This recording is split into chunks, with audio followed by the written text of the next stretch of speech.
part 2 of 4.3 repair. That's what I use to clean it out before I put the JB weld. These are the tools I use. One of these flat ones worked out pretty good, and I used this ball one right there to cut the groove where the crack was.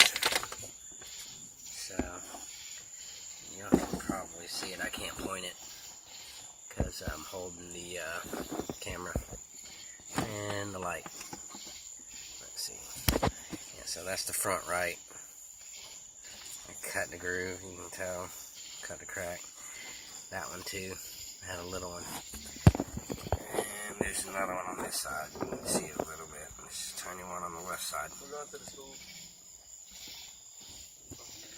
Filling my JB weld.